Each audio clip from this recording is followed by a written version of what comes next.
நோக்கி விரண்டு சென்று முதல் சஃபிலே தக்பீர் கட்டி உலக முஸ்லிம்கள் வெளியே பள்ளியை விட்டு ஒரு தினம் வெளியே வந்தால் போதும், அல்லாஹ்வுடைய உதவி அவர்கள் பள்ளியை விட்டு வெளியே வரும் பொழுது அவர்களுடைய காலுக்கு அடியில் கிடக்கும். அல்ஹம்துலில்லாஹி ரப்பில் ஆலமீன். அல்லாஹ்வுடைய தூதர் சொன்னார்கள், யார் ஒருவன் ஃபஜ்ருடைய தொழுகையை ஜமாஅத்தோடு தொழுகிறானோ அன்றைய முழு தினத்துடைய பாதுகாப்பையும் அல்லாஹ் எடுத்துக் கொள்கிறான். ஒட்டுமொத்த முஸ்லிம் சமூகமும் ஃபஜ்ருடைய தொழுகையை பள்ளியிலே சென்று தொழுதால் அந்த முழு சமூகத்துடைய வெற்றியின் பொறுப்பையும் அல்லாஹ் எடுத்துக் கொள்கிறான். ஆனால் இன்று பார்க்கிறோம், தொழுகை இருக்காது, ஆனால் போராட்டங்கள் இருக்கும். தொழுகையை மறந்து விடுவார்கள், தொழுகையை விட்டு விடுவார்கள்.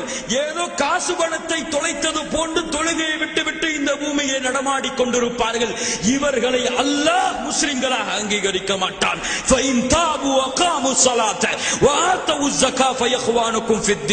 யார் தொழுகையை நிறைவேற்றி ஜகாத்தை கொடுத்து ஷிர்கில் இருந்து அல்லாஹ்விடத்திலே பாவ மன்னிப்பு கேட்டார்களோ அவர்கள் தான் உங்களுடைய மார்க்க சகோதரர்கள்.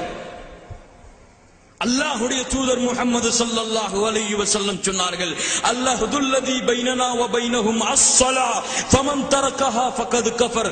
ஒரு முஸ்லிமுக்கும் ஒரு காஃபிருக்கும் இருக்கக்கூடிய இடைவெளி தொழுகைதான். எவன் தொழுகையை விடுகிறானோ அவன் காஃபிராகி விடுகிறான், அல்லாஹ்வுடைய மார்க்கத்தை மறுத்து விடுகிறான். சஹாபாக்கள் சொல்லுகிறார்கள், எங்களுடைய காலத்திலே எதை விடுவதையும் நாங்கள் குஃப்ராக கருத மாட்டோம், தொழுகையை விடுவதை தவிர. மார்க்க அறிஞர்கள் சொல்லுகிறார்கள், இமாம் ஷாஃபி ரஹ்மத்துல்லாஹி அலைஹியுடைய ஃபத்வா, எவன் தொழுகையை விடுகிறானோ 3 நாட்கள் அவனுக்கு அவகாசம். 3 நாளிலும் அவன் தொழுகையை எடுத்துக் கொள்ளவில்லை என்றால் 3வது நாளுடைய இரவிலே அவன் முர்த்தத், மதம் மாறியவன் என்ற அடிப்படையிலே அவனுடைய தலையை நீங்கள் வெட்டிவிட வேண்டும். அவனுக்கு முஸ்லிம் கபுர்ஸ்தானிலே இடம் கிடையாது. அவனுக்கு ஒரு முஸ்லிமான பெண்ணை திருமணம் செய்து கொடுக்க கூடாது. அவனுக்கு முஸ்லிம்களுடைய வாரிசுரிமை சட்டம் கிடையாது. அவனை இறந்து விட்டால் குளிப்பாட்ட கூடாது.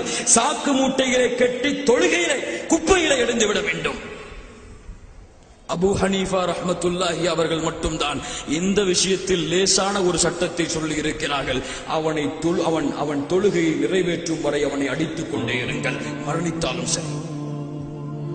மாலிக் ரஹ்மத்துல்லாஹி அலைஹி, அஹ்மத் பின் ஹம்பல் ரஹ்மத்துல்லாஹி அலைஹி அவர்கள் எல்லோருடைய ஃபத்வாவும் 3 நாட்கள் தான் அவகாசம். 3 நாளும் தொழுகையை நிறைவேற்றவில்லை என்றால் மார்க்கத்தை விட்டு வெளியேறியவன் வெட்டி விடுங்கள். இன்று ஜும்ஆ வாசிகளாக வாழ்ந்து கொண்டிருக்கிறார்கள் முஸ்லிம்கள். வெள்ளிக்கிழமை பார்த்தால் பள்ளிகளில் இடம் இருக்காது. காலை ஃபஜ்ர் தொழுகையில் பார்த்தால் இமாமும் முஅத்தினும் நின்று கொண்டிருப்பார்கள். எத்துணை பள்ளிகளிலே இந்த காட்சியை பார்க்கிறோம். இப்படி பள்ளிகளை காலி செய்துவிட்டு தெருக்களிலே போராடக்கூடிய சமூகம்.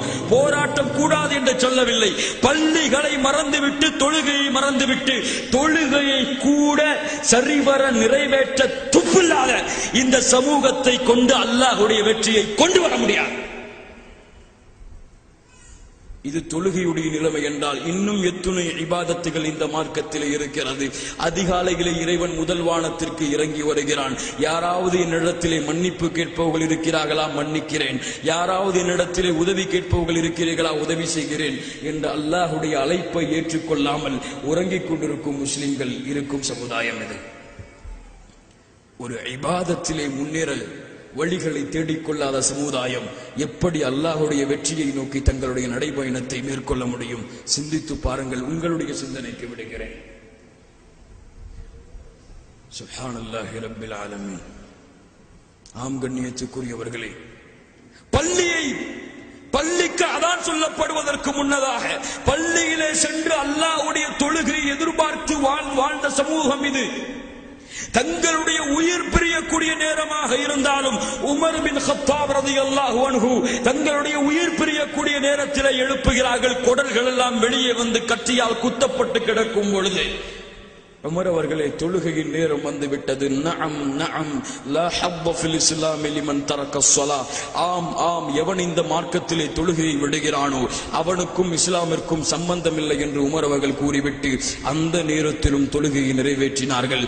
ஏன்? இவர்கள் பார்த்து வளர்ந்த தூதர் அப்படி நிறைவேற்றினார்கள்.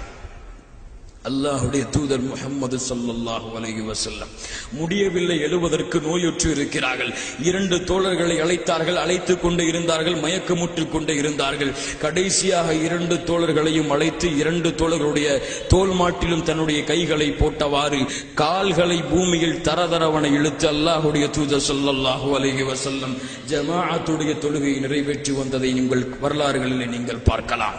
அல்லாஹ்வுடைய தூதர் ஸல்லல்லாஹு அலைஹி வஸல்லம் சொன்னார்கள், ஜமாஅத் தொழுகை நடந்து கொண்டிருக்கும் பொழுது யார் தங்களுடைய வீடுகளிலே தொழுது கொள்கிறார்களோ அவர்களுடைய வீட்டை நெருப்பால் எரிக்க என் மனம் நாடுகிறது. பெண்களையும் குழந்தைகளையும் கணக்கில் கொண்டு நான் விடுகிறேன். எந்த குற்றத்திற்கு? யார் தங்களுடைய தொழுகையை பள்ளியில் அமைத்துக் கொள்ளாமல் வீடுகளில் அமைத்துக் கொள்கிறார்களோ அவர்களுக்கு. ஆனால் தொழுகை இல்லாமல் முஸ்லிம்கள் என்ற பெயரிலே இந்த சமூகம் உலா வந்து கொண்டிருக்கிறது. இந்த சமூகத்திற்கு அல்லாஹ் உதவி செய்ய வேண்டும் என் அன்பு சகோதரர்களே. இல்லா மாஷா அல்லாஹ், அல்லாஹ் பாதுகாத்த நல்ல கூட்டமும் இந்த சமுதாயத்திலே வாழ்கிறது. பள்ளிக்கு அதான் சொல்லப்படுவதற்கு முன்னதாகவே அடுத்த வக்திற்கு எப்போது பள்ளிக்கு செல்ல வேண்டும் என்று கணக்கிட்டு தங்களுடைய நேரங்களை வடித்துக் கொண்டு எந்த இடத்தில் எப்படிப்பட்ட சூழ்நிலையில் வாழ்ந்தாலும் அல்லாஹ்வுடைய கட்டளையை நிறைவேற்றுவதற்கு ஆவலுடன் உள்ளத்திலே காத்துக் கொண்டிருக்கக்கூடிய சமூகமும் இந்த சமூகம்